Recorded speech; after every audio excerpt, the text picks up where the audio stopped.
Nagpapasalamat ang dalawang icons sa OPM na sina Chris Lawrence at Geneva Cruz dahil patuloy na pagdating ng mga projects sa kanilang career sa industriya. Nakatakdang mag-concert si Geneva sa February 13 habang sa February 14 naman ang R&B Prince na si Chris Lawrence. Nakatakdang gawin ang kanilang back-to-back concert sa probinsya ng Olongapo City sa The Palace.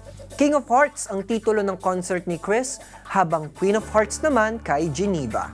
On the venue, when it's an intimate show, sometimes especially if they're having dinner, sometimes some of them are not even paying attention, having conversations with themselves.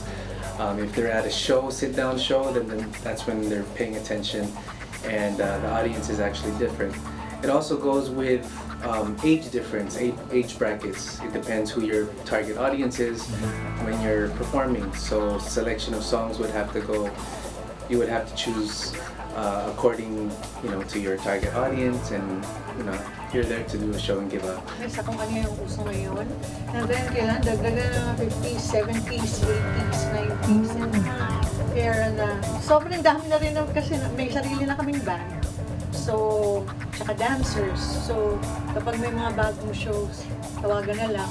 Konting There, the show's already done. Ayon rin sa dalawa, bukod sa kanilang pamilya, ang kanilang pagmamahal sa musika ang nagsisilbing inspirasyon nila sa pagpapatuloy nila sa kanilang karera sa music industry.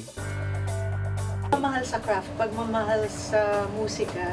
Ito nga yung something na sabi ko nga, grateful ako kay God na parang hindi siya trabaho. Ang nakakapagod, pinaka nakakapagod yung travels, like kunyari kung pupunta from Manila to Davao to Cebu to doon ako napapagod sa travels. Pero yung mismo performances, kahit 1 hour, 2 hours pa yan. Mas na-energize pa. Oo, mas tumatagal eh.